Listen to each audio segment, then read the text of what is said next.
Saya yakin Pak, kalau Pak Jokowi ini tidak perlu undang pelawak, karena sudah punya menteri yang lebih lucu daripada pelawak, Bahlil, gitu loh. Kadang-kadang saya curiga, jangan-jangan Pak Bahlil ini jadi menteri bukan karena prestasi, tapi karena lucu. Assalamualaikum warahmatullahi wabarakatuh. Alhamdulillahirabbil alamin wa kafa. Salatu wassalamu ala sayyidina Muhammadinil Mustafa wa ala alihi wa sahbihi ahli sidqi wal wafa, amma ba'd. Yang terhormat Bapak Presiden Republik Indonesia Insinyur Haji Joko Widodo, saya teringat dengan satu pepatah Arab, al-uyun tansa man ra'at walakinnal qulub la tansa man ahabbat. Mata bisa lupa kepada siapa yang ia lihat, namun hati tidak bisa lupa dengan siapa yang ia cintai. Insya Allah cinta rakyat Indonesia kepada Pak Jokowi akan bertahan selamanya. Amin. Bapak Wakil Presiden Abah Yai Ma'ruf yang sangat saya takdimi, jajaran menteri dan ketua lembaga yang berbahagia. Dalam satu sabdanya, baginda Nabi Muhammad SAW menyampaikan, atakum Ramadan sayyidus suhur, telah datang kepada kalian bulan Ramadan yang merupakan tuannya bulan. Maka famarhaban bihi wa ahlan, ucapkanlah kepada Ramadan, selamat datang wahai engkau bulan Ramadan. Qad ja'akumus sahru, qad ja'akumus siyam bil barakah, telah datang kepada kalian bulan puasa yang penuh dengan barokah. Fa'akrim bihi, maka muliakanlah kedatangan bulan tersebut. Bapak Ibu, Bapak-bapak yang saya muliakan, Ramadan telah datang dengan membawa keberkahan. Tahun ini kita bisa melihat betapa Ramadan hadir di Indonesia dengan membawa keberkahan yang tidak hanya untuk umat Islam, tapi juga untuk kawan-kawan kita non-Islam. Contoh paling sederhana adalah hari ini candaan antara orang non-Islam dan orang Islam terkait rebutan jajan takjil, yang kemudian ini saya rasa menjadi satu fenomena yang menarik, bahwa Ramadan membawa keberkahan tidak hanya untuk umat Islam tapi juga orang non-Islam. Jam 3 kawan non-Islam sudah berburu takjil di saat orang Islam lagi lemes-lemesnya. Begitu orang Islam berburu takjil jam 5, jatah takjil sudah habis. Maka saya akan berusaha membalas teman-teman non-Islam ketika besok Paskah, telur akan saya borong semuanya, sehingga kawan-kawan Nasrani tidak kebagian telur, sehingga mereka merayakan Paskah dengan telur Kinder Joy. Sehingga kemudian saya teringat makna barokah itu mengandung 3 hal. Yang pertama adalah ziyadatul khair, kemudian yang kedua adalah ziyadatul mahabbah, dan yang ketiga adalah ziyadatus sa'adah. Barokah itu bermakna ziyadah. Ziyadah itu artinya nilai tambah.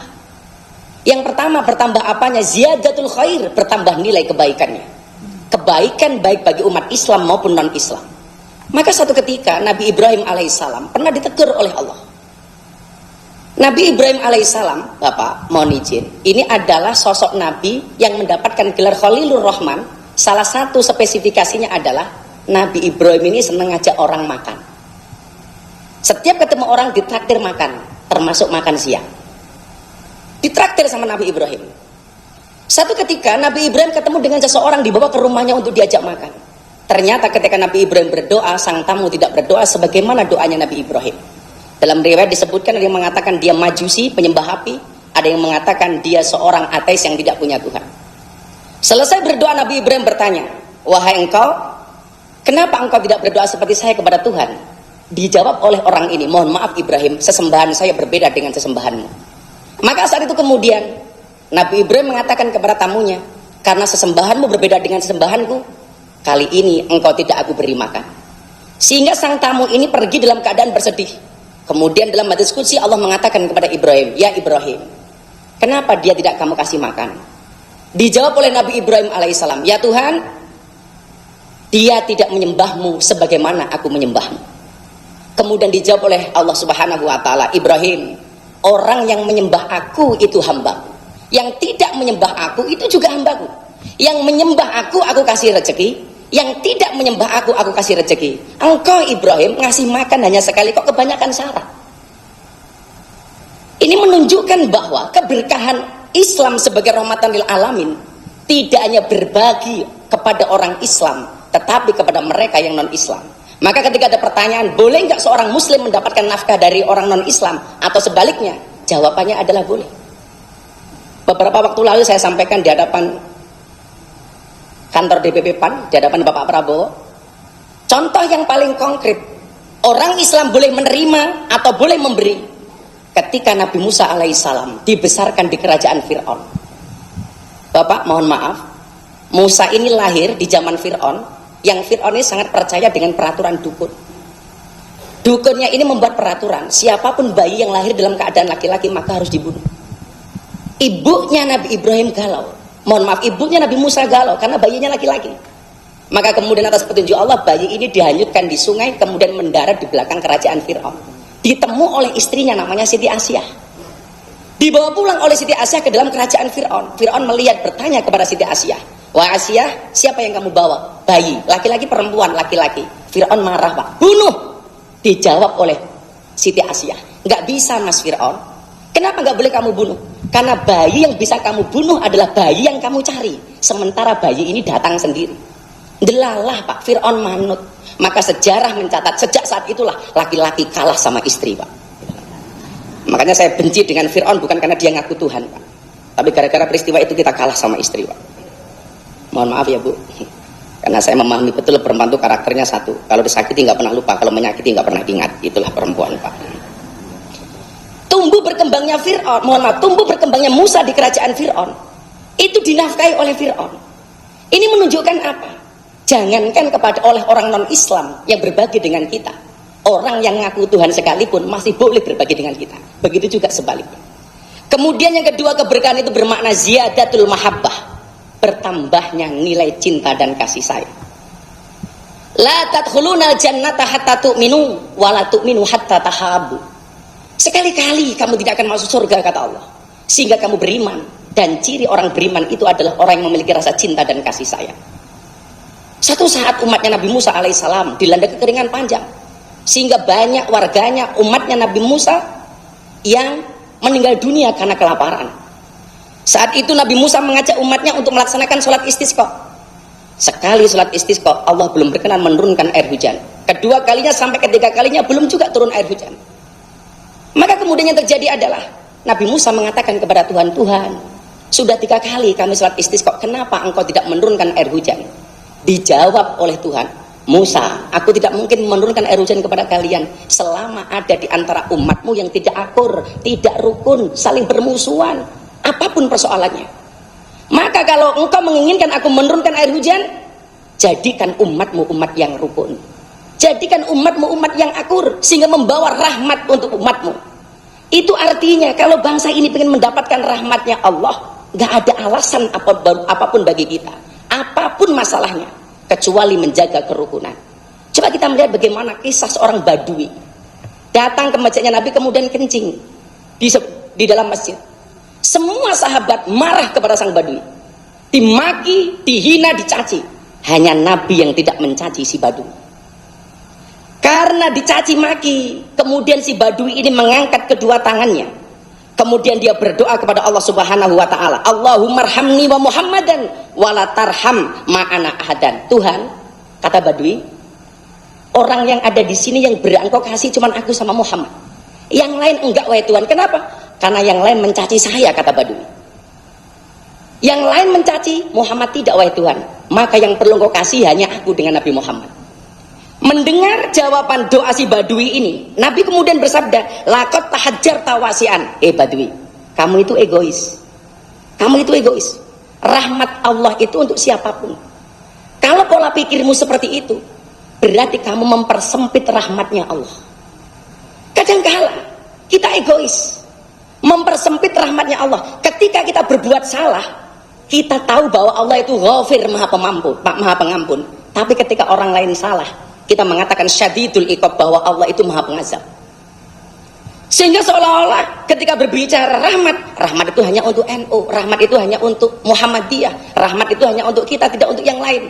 Ini namanya tahajjarta wasi'an, mempersempit rahmatnya Allah. Sehingga satu ketika Nabi Muhammad SAW ketemu dengan Wahsy. Wasi ini yang membunuh pamannya Nabi, namanya Sayyidina Hamzah. Sayyidina Hamzah ini siapa? Ahabban nas ila Rasulillah, orang yang paling dicintai oleh Nabi Muhammad sallallahu alaihi wasallam. Sehingga Nabi ini ketemu nggak mau. Satu saat Wasi menyatakan bertobat, kemudian masuk Islam, diterima Pak sama Nabi. Tapi apa kata Nabi? Yaudah, tobat kamu saya terima. Tapi bahasa hariahnya Kanjeng Nabi ini menolak. Kamu tobatnya saya terima, tapi tolong jangan sering-sering ketemu saya. Jadi kita itu harus sadar diri, Pak. Kalau memang kita itu dengan orang itu kira-kira senang sama kita tapi jengkel kalau ketemu kita, ya jangan ketemu, Pak. Makanya saya sering bilang, percaya diri itu penting, tapi sadar diri jauh lebih penting. Akhirnya orang ini tobatnya diterima tanpa kemudian harus membenci yang membunuh pamannya sendiri. Demikian juga kemudian hasanah-hasanah yang diperlihatkan oleh guru-guru kita, almarhum Kiai Haji Abdurrahman Wahid. Ketika kemudian di zamannya dimusuhi, saat itu beliau sedang rapat bersama dengan para kiai, diawasi sama intelijen. Gus Dur tahu kalau rapatnya diawasi oleh intelijen, kemudian dia mengatakan kepada para kiai, hayya natakalam bil lughatil arabiyyah. Mulai sekarang kita ngomongnya pakai bahasa Arab saja. Intelnya pulang, Bapak. Pusing, ini ngomong apa? Akhirnya intelnya ditanya sama komandannya, "Intel, apa tadi hasil rapat Gus Dur dan para kiai?" Dijawab sama komandan intelnya, "Aman, Bapak. Gus Dur dan para kiai hanya saling mendoakan." Hasanah-hasanah inilah yang kemudian membalas kejelekan orang lain dengan kebaikan yang bisa kita lakukan. Ini namanya ziyadatul mahabbah, menambahkan rasa cinta dan kasih sayang. Kemudian yang ketiga adalah ziyadatus sa'adah, bertambahnya nilai kebahagiaan. Tentunya dari semua proses yang kita alami hari ini, tinggalkan semua kesedihan, kita sambut dengan kesenangan. Maka mohon maaf Bapak, rata-rata presiden dalam Islam itu rata-rata punya pelawak, punya orang yang lucu. Harun Ar-Rasyid itu punya penghibur yang sangat mustajab, namanya Abu Nawas. Dulu konon Pak Soeharto itu ketika beliau susah itu ngundang pelawak dari Jogja namanya Basio. Tapi saya yakin Pak, kalau Pak Jokowi ini tidak perlu ngundang pelawak, karena sudah punya menteri yang lebih lucu daripada pelawak, Bahlil gitu loh. Nah, kadang-kadang saya curiga, jangan-jangan Pak Bahlil ini jadi menteri bukan karena prestasi, tapi karena lucu. Mungkin kalau Gus Men tahu, Gus Dur juga nggak punya pelawak. Jadi kalau hasanah para wali, presiden itu rata-rata dikawal oleh wali. Sebagaimana Raden Patah dikawal Wali Songo, Joko Tingkir dikawal Kanjeng Sunan Kalijogo. Maka kenapa banyak calon pemimpin kalau mau ziarah itu ke Demak, Pak? Karena dianggap Kanjeng Sunan Kalijogo berhasil ngembani Joko Tingkir yang kemudian menjadi Sultan Hadiwijaya. Satu makam wali yang jarang dikunjungi di Kudus, Pak. Makamnya Kanjeng Sunan Kudus. Karena Kanjeng Sunan Kudus itu dianggap gagal ngembani Arya Penangsang. Maka ada dua tempat di Indonesia yang jarang dikunjungi oleh presiden, satu Kudus, dua Kediri. Karena harus melewati Sungai Berantas. Lah Gus Dur sangat taat dengan kiai. Tetapi ketika beliau susah nggak pernah ngundang pelawak. Kenapa? Karena Gus Dur lebih lucu dibandingkan pelawak. Saya masih ingat Abah Ma'ruf. Gus Dur mengatakan begini, "Gus Dur, kenapa Anda itu kalau ceramah selalu dimulai dengan mengucapkan salam assalamualaikum?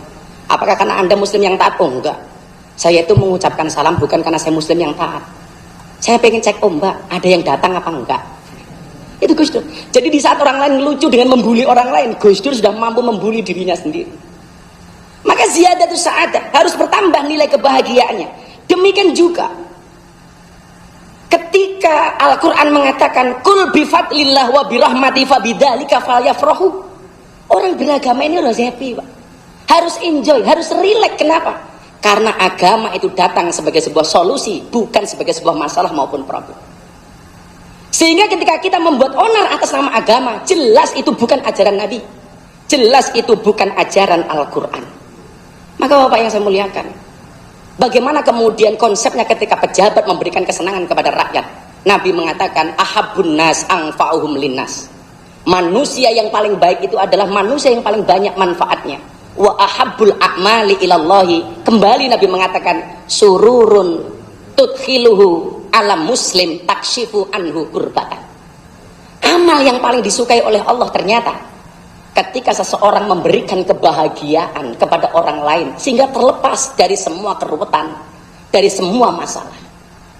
Maka inilah PR kita kemudian, bahwa beragama ini harus kita buat happy. Demikian pula syarat yang kedua, ketika Nabi Musa bertanya kepada Allah, "Tuhan, apa syarat yang kedua setelah umat kami rukun supaya engkau menurunkan air hujan?" Allah menjawab, carilah waliku namanya Barah, kamu minta doa darinya. Nabi Musa protes, saya nabi loh, dia wali, kenapa saya diminta doa kepada wali? Apa jawaban Allah? Innahu yudhikuni fil yaumi salasa marrat, karena Barah itu mampu membuat saya tersenyum sehari minimal 3 kali. Jadi ternyata apa? Allah pun juga bisa diajak guyon dan bercanda. Maka ketika Nabi Musa datang kepada Barah, dia mengatakan, Barah, silakan kau berdoa, mudah-mudahan Allah menurunkan air hujan kepada kami. Apa doa yang dibaca oleh Barah? Ya Allah ya Rob, apa air hujan itu sudah tidak taat kepada engkau sehingga tidak mau turun kepada umatnya Nabi Musa? Ini kan doanya menjengkelkan. Apakah air hujan itu sudah tidak taat kepada engkau sehingga sudah tidak mau turun ke umatnya Nabi Musa alaihissalam? Saat itu juga kemudian Allah tersenyum, kemudian menurunkan air hujan. Maka suasana kekeluargaan, kerukunan, persatuan setelah kita melewati proses demokrasi yang panjang, tentunya harus kita jaga sehingga membawa rahmatan untuk Indonesia. Amin Allahumma amin. Bapak yang saya muliakan, akhirnya mari kita minta kepada Allah, berdoa bersama-sama, karena manusia punya masalah, Allah punya solusi. Manusia punya kendala, Allah punya kendali. Tugas manusia mengangkat kedua tangan, sisanya biarkan Allah yang turun tangan. Maka ciri orang beriman yang ketiga adalah wa ala rabbihim yatawakkalun. Orang beriman tawakalnya hanya kepada Allah. Dan ngomong masalah tawakal, Bapak Presiden mohon izin, Gus Dur punya cerita, ada kiai yang suka berburu. Hari Jumat dia pergi ke hutan, kemudian membawa senapan, ketemu harimau, Pak. Harimaunya ditembak sama kiai, dar, ternyata harimaunya kebal, Pak. Yang terjadi pelurunya habis, gantian Pak Kiai dikejar sama harimau. Kiainya lari, Pak, ketemu jurang, pilihannya cuma 2. Dia lari terus masuk jurang, kembali dimakan sama harimau. Akhirnya Kiai ingat dengan Al-Anfal ayat 2, orang beriman tawakalnya kepada Allah, mata ditutup, tangan diangkat, dia berdoa, ya Allah ya Rabb, kalau saya harus mati dimakan harimau, tolong matikan aku dalam keadaan husnul khotimah.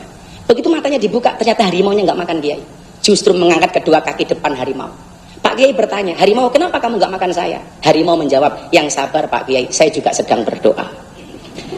Kemudian Kiainya bertanya, harimau kamu berdoa apa? Allahumma barik lana. Doa makan Kiai.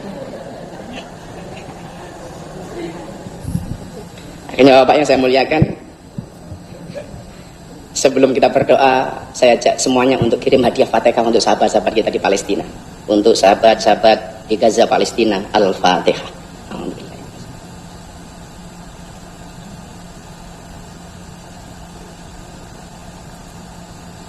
Bismillahirrahmanirrahim.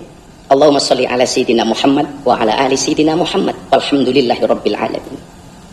Allahumma inna nas'alukal quwwah wal istita'ah fi siyami syahri Ramadan bidzalika syahril karim binaili lailatil qadari kulla lailin birahmatika ya Allah wa bi syafaati rasulika syafi' wa bi barakati ashabil karamah ashabil barakah wal anwaril asrar bidzalika ya Allah fauzan azima fauzan azima fauzan azima hatta nilna husnal khitam husnal khatimah husnal khatimah husnal khatimah. Ya Allah, jadikanlah negeri kami sebagai negeri yang maju yang Engkau ridhoi. Jadikanlah bangsa kami sebagai bangsa yang soleh dan taat pada kehendak-Mu. Berikanlah petunjuk jalan yang lurus untuk pemimpin-pemimpin kami ya Allah. Berikanlah kemudahan bagi mereka untuk menunaikan tanggung jawab dan janjinya sebagai pemimpin untuk keberhasilan kehidupan bangsa kami menuju masa depan yang cerah dan menjanjikan. Ya Allah ya Rabb, tunjukkanlah kepada pemimpin kami bahwa yang benar itu benar, dan Engkau memberikan kekuatan kepada para pemimpin kami untuk melaksanakan kebenaran itu ya Allah. Tunjukkanlah kepada mereka ya Allah bahwa yang salah itu salah, dan Engkau memberikan kekuatan kepada mereka untuk meninggalkan kesalahan itu ya Allah. Ya Allah ya Tuhan kami, hindarkanlah kami bangsa Indonesia dari malapetaka, dari balak dan bencana, kekejian dan kemungkaran, sengketa yang beraneka, kekejaman dan peperangan, baik yang tampak maupun yang tersembunyi, dalam negara kami khususnya ya Allah, dan dalam negara kaum muslimin umumnya ya Allah. Sesungguhnya Engkau ya Allah yang maha berkuasa atas segala sesuatu. Allahumma rabbana taqabbal minna sholatana wa siyamana wa qiyamana wa ruku'ana wa sujudana wa qu'udana wa tadarru'ana wa tahassu'ana wa ta'abudana wa tamim taksirana ya Allah ya rabbal alamin. Allahumma innaka afuwun karim tuhibbul afwa fa'fu anna ya karim. Allahumma innaka afuwun karim tuhibbul afwa fa'fu anna ya karim. Allahumma innaka afuwun karim tuhibbul afwa fa'fu anna ya karim. Rabbana amanna bima anzalta wa taba'na rasul faktubna ma'asyahidin walhamdulillahi rabbil alamin. Bapak Presiden dan Pak Abah Yai Wakil Presiden, terima kasih. Sebagaimana disampaikan sama Abah Ma'ruf, kenapa orang berpuasa walaupun haus, lapar, dahaga dia mampu bersabar? Jawabannya adalah karena orang berpuasa yakin adzan maghrib pasti datang. Terima kasih. Assalamualaikum warahmatullahi wabarakatuh.